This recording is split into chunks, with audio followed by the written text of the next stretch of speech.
Hello everyone! Welcome back to my channel. It's been a minute since I uploaded a video. Recently I have had zero motivation to play video games and stream. I'm not sure why.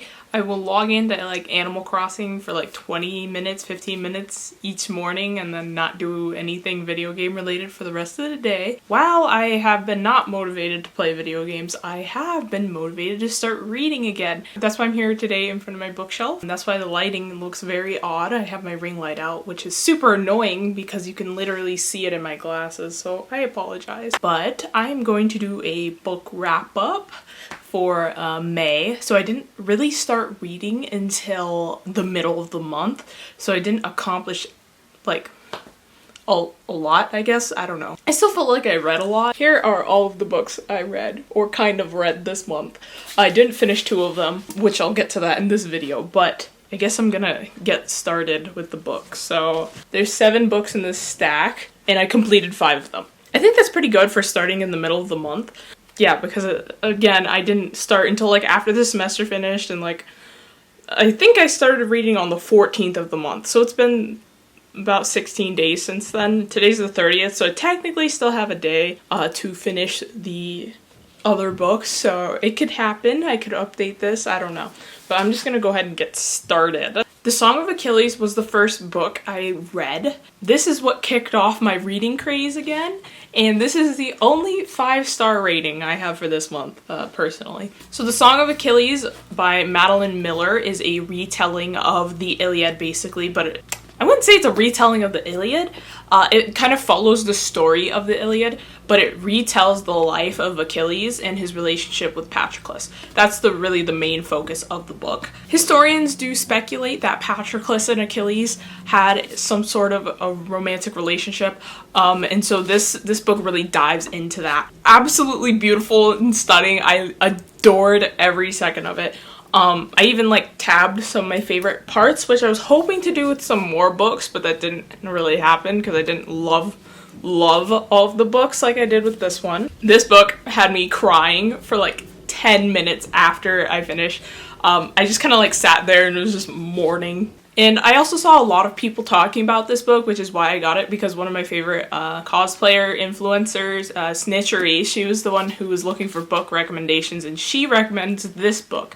And so a lot of people in the comments were talking about it, so I was like, okay, I will pick up Madeline Miller's books because I'm bored and I don't know what to do, and this got me obsessed with reading again. I totally forgot to mention, but I haven't read in 2 years. Yeah, I was kind of wanting to preface that in the beginning of the video, but that totally slipped my mind. I haven't read in the last 2 years. The last book I read was Crazy Rich Asians.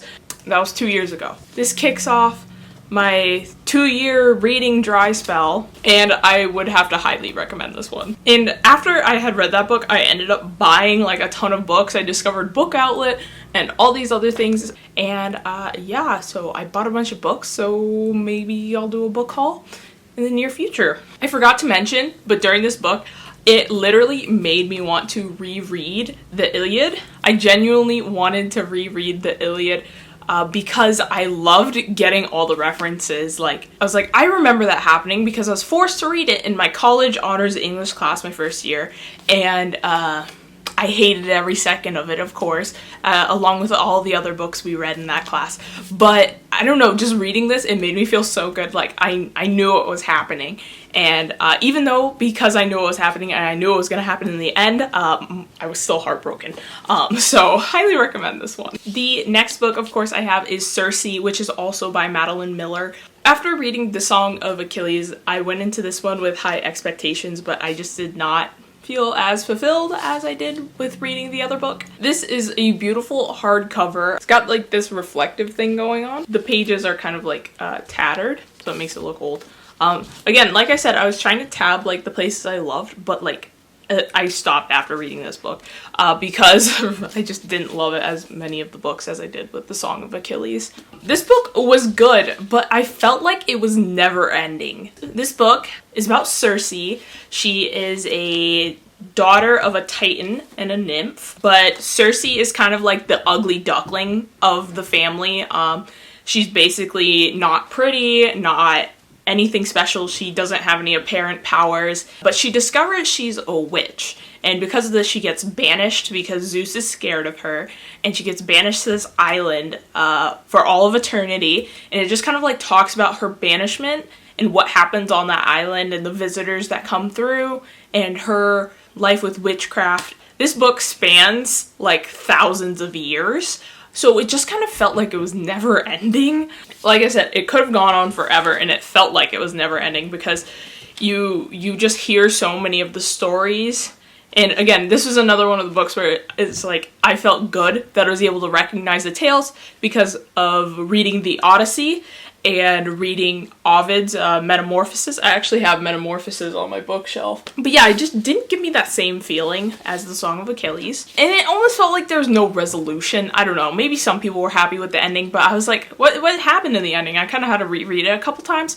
But to me, it didn't really feel like there was any like resolved things. Circe just kind of like went away. But because of that, I'm gonna give this a 4 out of 5 stars. It was really good. But I think it kind of disappointed me after reading her other book. This one's a little different, but I liked it. After I finished Circe, I took like an hour break, and then I picked up another book, and I finished The Sun Is Also a Star by Nicola Yoon in like 4 hours.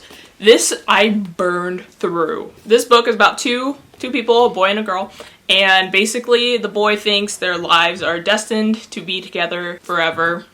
Cliche type stuff, and the girl is a believer in facts and science, and she's not about that. She doesn't believe it, but also her family is going to be deported within like 12 hours. So the story spans between 12 hours, which is a huge difference between the last book I read. Thousands of years to 12 hours. So I think that's why it went so fast, because the timeline was really short in this book. So honestly, if I read this book in high school, I would have given it a 5 out of 5. I could really relate to the main characters, I think. I understood their struggles. They go through a lot of different things with racism and just other different struggles in their lives. And the main girl, she's from Jamaica, and the boy is Korean. And so I felt like I could kind of relate to their struggles with me being both Black and Korean, which was nice. And I think I really would have related to the main character when I was in high school, because she's all about science and facts, and she doesn't believe in anything else. And that was kind of me growing up. So I think I would have really loved this book in high school and would have given it a 5 out of 5. But I'm a bit more cynical now, so I'm giving it a 4 out of 5. Everything that happened was a little too convenient for me, which kind of drove me nutty. I know the whole point of the book is that they believe they're destined to be together, but it was just too convenient. Them meeting, them finding each other again and again, like, I don't know, everything was just a bit too convenient.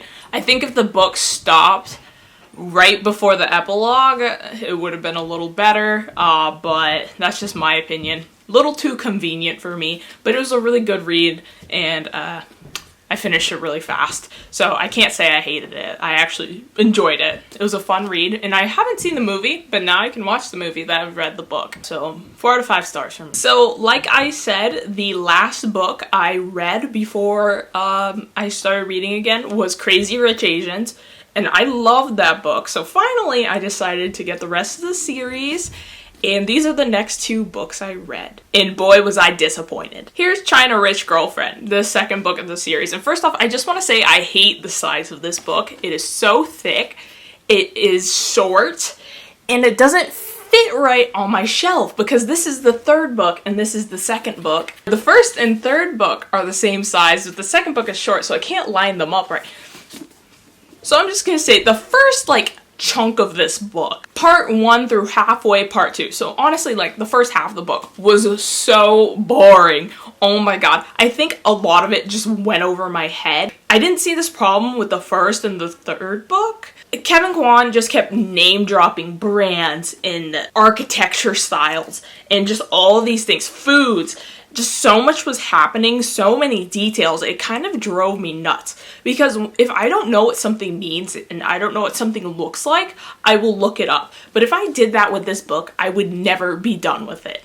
I would still be reading it to this day. The first part of the book went over my head. I don't really remember what happened. It wasn't really a memorable book until like the very end. So this book is about Rachel's wedding. Well, it's not about Rachel's wedding. What happens in this book is that there is Rachel's wedding and Nick's mom finds out who Rachel's dad is, and so they get to meet the family and discover that they're rich, basically. Which is why it's called China Rich Girlfriend, because these people aren't just crazy rich, they're China rich. Something that drove me nuts was this book is titled China Rich Girlfriend. Follow my logic here. The first book is called Crazy Rich Asians because it is about Nick's family and how they are crazy rich. The second book is titled China Rich Girlfriend because they find out Rachel's family is China rich. But it's not even about Rachel more than half the time. And then in Rich People Problems, oh my gosh, I'll get into this in a bit, but in Rich People Problems, it should be about both families because they're both rich, okay? But Rachel isn't even in this book. Like, so angry. Okay, I'll get into that in a minute. And then at some point in this book, I stopped caring about Rachel and Nick. Like, at some point, I was like, I literally don't care. I'm just kind of like flipping through the pages. I really only cared about Astrid and her relationship with her husband Michael because there's a lot of drama there. Because it felt like there's just a lot of characters and a lot of things going on. Rachel and Nick were like, became side characters in their own book. And I really only cared about Astrid. But the one thing that got me through this book was the drama. If there was drama happening, it was actually interesting. But like, it's the in-betweens that got me with all the name dropping of the brands, the shopping, the foods, the eating, like all the details just drove me nuts and made this book like nearly impossible to read. Now that I think about it, I think I'd give this a 2.5 stars. At first I gave it a 3, but after reading the third book, I was like, I can't also give the third book a 3 because I like that one better than this one. So 2.5 stars. Actually, I was looking at my notes and I gave this one a 4 star. I don't know how I feel about that. This one was a lot more interesting. In this book, Su Yi, or Amma, their grandma, is on her deathbed. And they're trying to figure out who is going to get Tyersall Park, who is in the will. And this book felt a bit more like a mystery, so it was a little bit more interesting. And you just got so much more lore and backstory into Nicholas Young's family. It just goes back into the war and how Su Yi kind of had a part within the war, which was like really interesting to learn about. She wasn't just this surface character that hated Rachel. So it was really interesting in this book, to be honest. Now, Rachel was missing from a large chunk of the book, and I was a little upset about that. She might have been from like the first couple pages to the last couple pages. Like, she was disappeared from the whole book, pretty much, which drove me a bit nuts. Nick was there with the rest of his family, but Rachel was not, which doesn't make sense because they were married now, and I feel like Rachel should have been there since the beginning and just not at the end. I don't know. I think a lot of the characters had really good character development. I don't want to spoil it because it's like, you know, a trilogy, but I think a lot of the characters really just like developed throughout the last 3 books, which I really liked. And the book had a really sweet ending, and I think it wrapped up the trilogy nicely. So that's why I gave this one a 4 star. I'm kind of like on the fence because the second book made me never want to touch these books again. But the third book didn't do as bad as the second book. So there are those 2 books, and they don't fit on my shelf right. I have to go first, third, second, because it doesn't line up size-wise. So Rich People Problems was actually the last book I finished. So the next 2 books I did not finish, but I'm gonna talk about why and what's going on here. So the next book I started reading was The Hate You Give.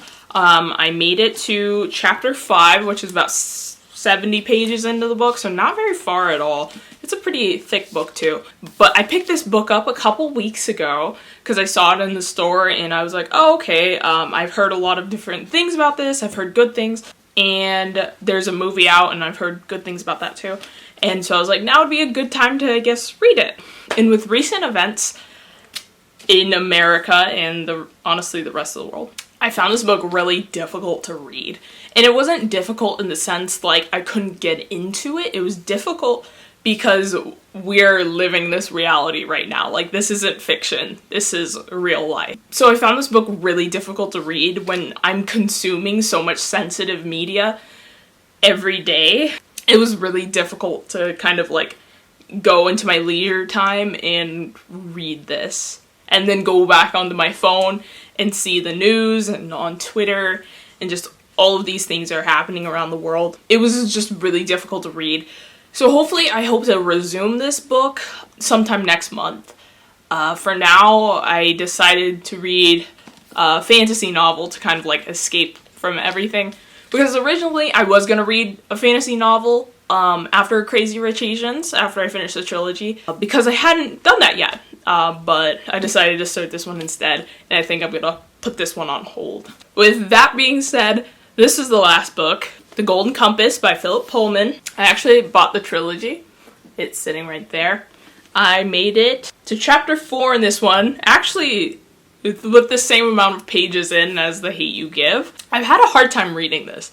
I just have had a hard time focusing on it, and I don't know if it's just because there's like a lot going on in life right now, but I've just had a hard time focusing on it, which I was really hoping I would like this. Hopefully I will. There's still time. May's not over yet, and this book is nowhere near finished. But I loved the video game The Golden Compass for the PlayStation 2 when I was a kid. Oh my god, I was obsessed. And for its time, I liked the movie, but now when I tried to watch the movie recently, I can't get through it. But then I discovered there's a series for His Dark Materials, which is the name of the series, on HBO. I don't have HBO, but now I'm considering it because they added all the Ghibli movies to HBO. Yeah, so basically what this book is about is, honestly, I don't know. We're in this like fantasy world, and these people, I don't know how to describe this. Oh my god, I feel like I don't know what's going on.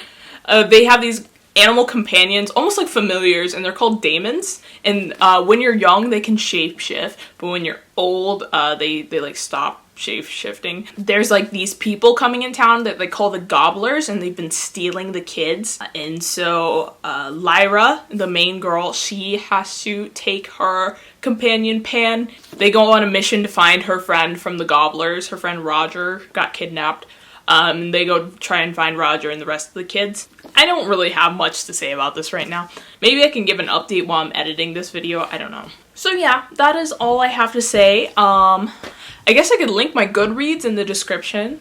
I just started using Goodreads again. I really didn't use it when I first got the app, but now I've just been like kind of obsessed with it. And I've been obsessed with booktube recently, and I hope I can make more booktube content along with more video game content, because I love both things. I think I have too many hobbies and I like too many things, and that's my problem with content creating. I just like too many things. So be on the lookout for more videos from me, and that is all I have to say right now.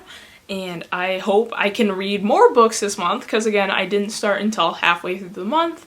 I'll probably do a 24-hour bookathon here soon. And yeah, I hope you guys enjoyed this video. Give this a thumbs up and let me know what your favorite book has been recently. And yeah, I'll see you guys next time. Bye-bye.